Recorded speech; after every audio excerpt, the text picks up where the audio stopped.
and welcome again to the maths class with me Sarika on Maths Cookies. Okay, आज हम करेंगे exercise 3.4 from the chapter playing with number and the chapter number is 3 for the class 6. Okay, तो इस exercise के अंदर क्या करना है हमें? हमारा जो कंसेप्ट है वो इस बार हमारा कॉमन फैक्टर और कॉमन मल्टीपल का है. ठीक है, हमें फैक्टर्स पता चल गए, हमें मल्टीपल्स पता चल गए. तो अभी हमारी जो आधी प्रॉब्लम है क्वेश्चंस की वो हमारी सॉर्ट आउट हो चुकी है, क्योंकि हमें फैक्टर्स पता है, मल्टीपल्स पता है. और अब हमें आगे का काम करना है कि अगर हमें कोई चीज कॉमन गिवन है तो वहां कॉमन के लिए आपको मोर देन 2 नंबर्स होंगे, मोर देन 1 नंबर होंगे. ठीक है, 1 से ज्यादा नंबर्स होंगे तभी हम उसके बीच में कॉमन निकाल सकते हैं. ठीक है, तो जल्दी से देखते हैं कि करते कैसे हैं common factors and common multiple. तो सबसे पहले कॉमन फैक्टर जो है वो देख लीजिए कैसे निकालते हैं. That is common factor. अब कॉमन फैक्टर के लिए आपके पास 2 या 2 से ज्यादा नंबर होने चाहिए. तो मैं यहाँ ले रही हूँ, सपोज मेरे पास फर्स्ट नंबर है 20 और सेकंड नंबर है मेरे पास 12. तो इन 12 और 20 के बीच में कॉमन फैक्टर का मतलब है कि ऐसा टेबल, ऐसा नंबर, ऐसा डिवाइजर जो इसको भी डिवाइड करता हो, इसको भी डिवाइड करता हो. ठीक है, यानी ऐसा टेबल जिसके टेबल में ये नंबर भी आता हो और जिसके टेबल में ये नंबर भी आता है. तो हम जल्दी से देख लेते हैं कि हमें 12 और 20 के लिए क्या कॉमन फैक्टर निकलने वाले हैं. तो यहाँ पहले हम 12 के कॉमन फैक्टर देखते हैं. तो 12 के लिए सबसे कॉमन फैक्टर हो गया 1 into 12. ठीक है, इसके बाद आपके पास और क्या फैक्टर बनेंगे? 2 into 6, फिर 3 into 4. ये आपके 12 के फैक्टर्स हो गए. इसी तरह से 20 के फैक्टर्स देख लेते हैं. तो 20 के बनेंगे 1 into 20, 2 into 10 एंड 4 into 5. तो ये आपके 20 के फैक्टर्स बने. अब इसको जल्दी से लिख लेते हैं. 12 के लिए हमने लिखा पहले यहाँ से और 12 तक. इसी तरह 20 के लिए 1 से और यहाँ से 20 तक. तो 12 के फैक्टर हमारे पास आए 1, 2, 3, 4, 6 एंड 12. ठीक है, इसी तरह से 20 के लिए लिख लेते हैं. 20 के लिए फैक्टर बनेंगे 1, 2, 4, 5, 10 एंड 20. ठीक है, ये हमने फैक्टर्स लिख लिए 12 के और 20 के जो हमने फाइंड आउट करे हैं. अब आपको क्या देखना है? आपको देखना है कॉमन. ठीक है, कॉमन का मतलब कि जो फैक्टर्स हमने फाइंड आउट करे हैं उसमें ऐसा नंबर जो दोनों में आता हो. ठीक है, अब देखो सबसे पहले 1 इस टेबल में भी आ रहा है और 1 इसके टेबल में भी आ रहा है. तो 1 तो सबके लिए कॉमन ही होता है. किसी के भी अगर फैक्टर निकालने तो 1 सब में आता है. इसके बाद देखो 2 कॉमन है दोनों में 2 आ रहा है. तो जो कॉमन है उसको हम क्या कर रहे हैं? सर्कल आउट कर रहे हैं. इसके बाद देखिए 3 नहीं है, 4 है. तो हमने 4 को सर्कल कर दिया. ठीक, इसके बाद और मेरे पास कोई भी कॉमन नंबर नहीं है जो इसके अंदर आ रहा है.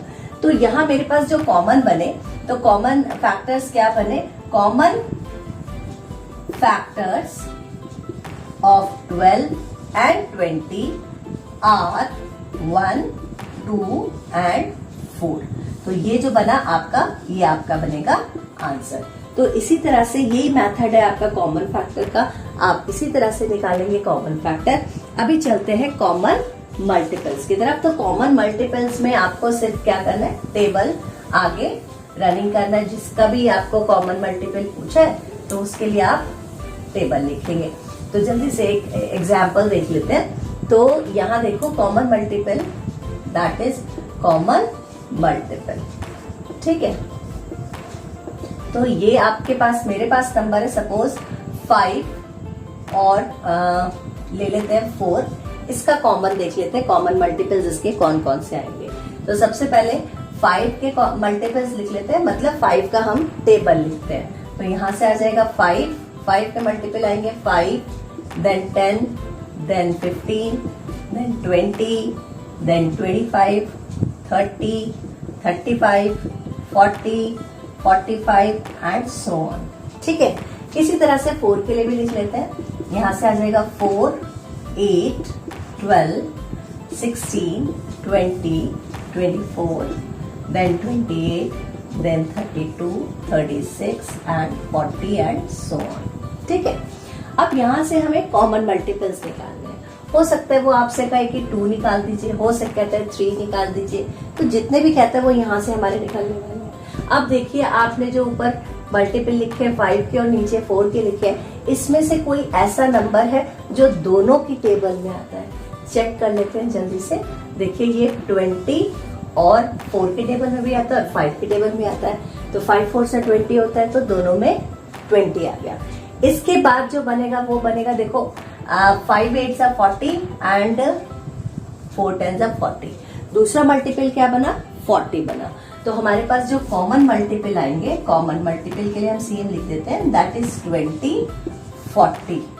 अब आगे अगर आपको निकालना है तो बहुत ज्यादा टेबल्स लिखने की जरूरत नहीं है। उसकी एक छोटी सी ट्रिक है कि जो सबसे पहला आपके पास कॉमन मल्टीपल आता है, मतलब कि वो आपको टेबल लिखना है, वो आपका टेबल आगे रन करेगा। जैसे यहाँ पर है ये 20 आया है फर्स्ट मल्टीपल, तो हमारा फर्स्ट मल्टीपल 20 बनेगा, सेकंड 22 जा 40, फिर 23 जा 60, यहाँ पर 60, देन 24 जा 80 और आगे ऐसे ही आप जितना आपसे पूछे उतने आप मल्टीपल निकाल सकते हैं। अगर सिर्फ आपको ये भी क्लियर है कि आपका जो फर्स्ट मल्टीपल आपको पता चल गया, इसका मतलब आपको जो आपके आगे आने वाले मल्टीपल्स हैं वो सब 20 के आगे 20 का टेबल आगे रन करेगा। तो सबसे पहला मल्टीपल आपको यहाँ पे निकाल के दिखाना पड़ेगा इसी तरह से, और आगे हम इस पे इस तरह से यूज कर सकते हैं इसको टेबल की फॉर्म में। Okay, let's move on question number 1। तो हमारा क्वेश्चन नंबर 1 क्या कह रहा है? कह रहा है find the common factors of 20 and 28, 35 and 50। ऐसे आपके पास 4 पार्ट्स हैं। यहाँ मैं आपको 2 पार्ट्स शो कर रही हूँ किस तरह से इसे करेंगे। तो मेरा फर्स्ट पार्ट जो है वो है 20 एंड 28। ठीक है, तो सबसे पहले हमें 20 के फैक्टर लिखने हैं, फिर 28 के लिखने हैं, फिर दोनों में से जो भी कॉमन आता है उसको हम सर्कल करेंगे और वो हमारा निकलेगा कॉमन फैक्टर। ठीक है, तो जल्दी से करते देखें 20 के फैक्टर्स क्या बनेंगे। 20 के फैक्टर बनेंगे 1 इंटू 20।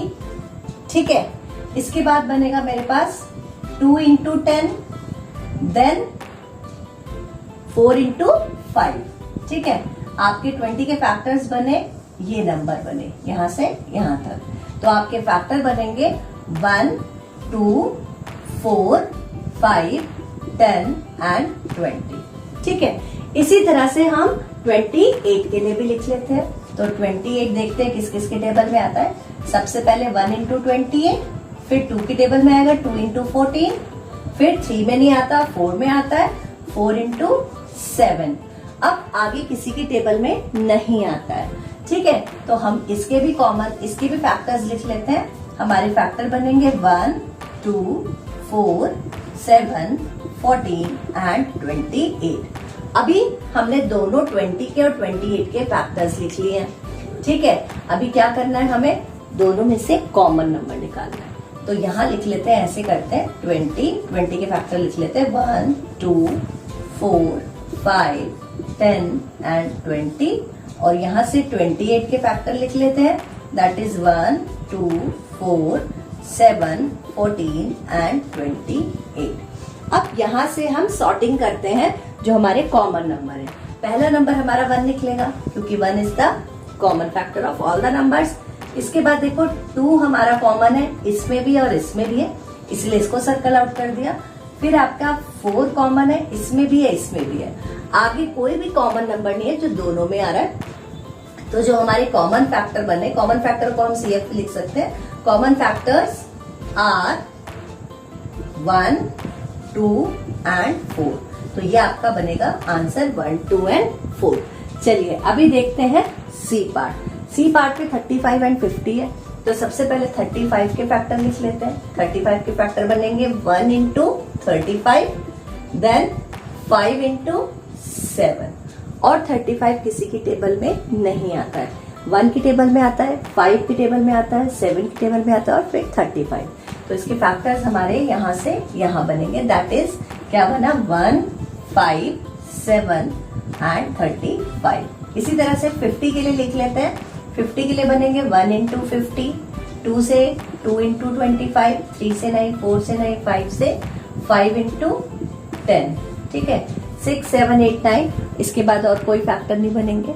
यहाँ आपके पास जो फैक्टर आए हैं वो 1 से यहाँ तक 50 तक, यहाँ हम इसको राइट डाउन कर लेते हैं। 1, 2, 5, 10, 25 एंड 50, ठीक है। अभी कॉमन फैक्टर्स निकालने की बारी है, तो यहाँ से 35 के फैक्टर लिख लीजिए 1, 5, 7 एंड 35। इसी तरह से 50 के लिख लीजिए 1, 2, 5, 10, 25 एंड 50। अब दोनों में से कॉमन नंबर को सॉर्ट कर दीजिए, तो ये हमारा सॉर्ट आउट हो रहा है। 1 आ गया हमारे पास, फिर हमारे पास देखो 5 है, तो हमने ये 5 कर लिया। इसके बाद मेरे पास कोई भी कॉमन नंबर नहीं है, तो मेरे जो कॉमन फैक्टर्स बनेंगे, कॉमन फैक्टर्स आर 1 एंड 5। तो ये जो 1 और 5 आया है, ये हमारा क्या बनेगा, आंसर बनेगा। तो ये है क्वेश्चन नंबर 1। चलिए अभी चलते हैं क्वेश्चन नंबर 2 की तरफ कि क्वेश्चन नंबर 2 क्या कह रहा है। क्वेश्चन नंबर 2 कह रहा है find the common factors of. यहाँ पर भी आपको कॉमन फैक्टर्स ही निकालने हैं, लेकिन यहाँ पर जो नंबर है इस वक्त आपको 3 नंबर्स उसने दिए हैं। पहले हमारे क्वेश्चन में 2 नंबर्स थे, यहाँ हमारे पास 3 नंबर्स है। करना अभी भी वही है, सेम मेथड है। तीनों नंबर्स के आपने फैक्टर्स लिखने और तीनों में आपकी बार जो कॉमन नंबर होगा उसको सर्कल करेंगे। तो जल्दी से कर लेते हैं। पहले हम 4 के फैक्टर्स लिखेंगे, 1 इंटू 4, ठीक है। इसके बाद 2 इंटू 2, ये आपके नंबर हो गए। इसी तरह से 8 के लिए भी लिख लेते हैं, तो 8 के फैक्टर आपके क्या बनेंगे, 8 के फैक्टर बनेंगे that is 1 into 8, that 2 into 4, और आपका कोई फैक्टर नहीं बनेगा 8 का। फिर आप 12 के लिए लिख लीजिए, तो 12 के लिए आपके बनेंगे 1 इंटू 12, 2 इंटू 6 एंड 3 इंटू 4, ठीक है। अभी यहाँ हमने देख लिया है हमारे क्या क्या फैक्टर्स बन रहे हैं, इसको राइट डाउन करते हैं।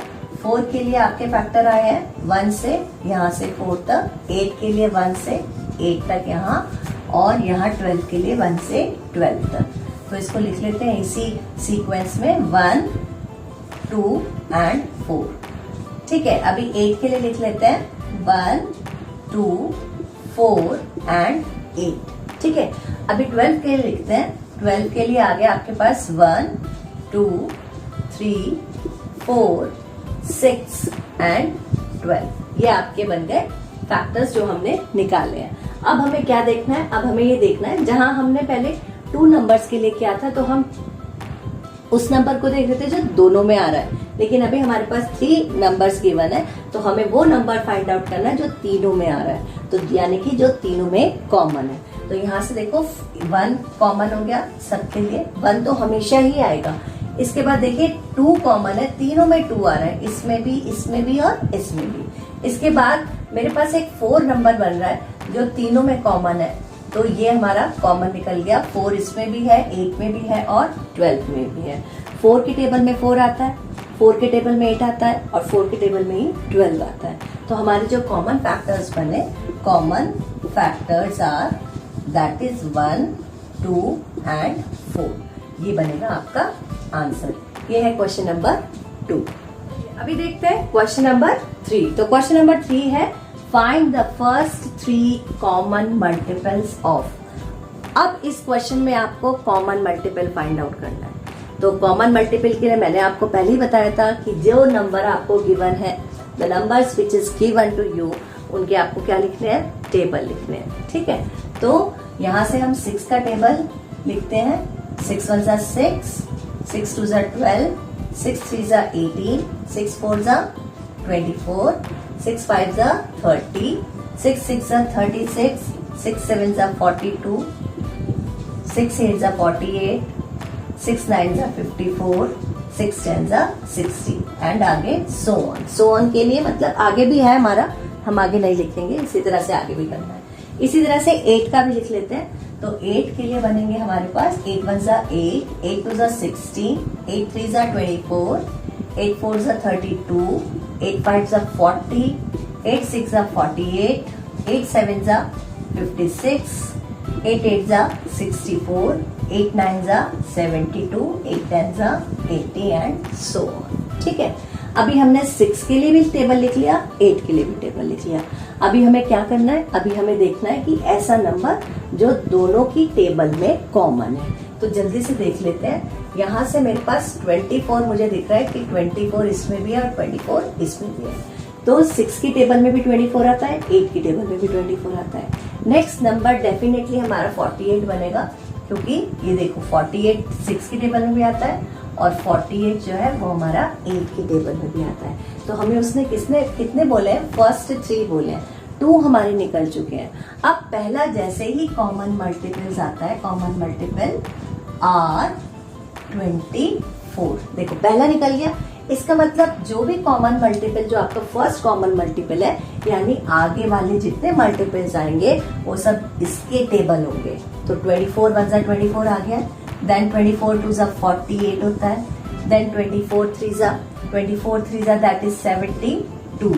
ठीक है, आगे जो भी बनेगा वो आपका 24 का मल्टीपल बनेगा।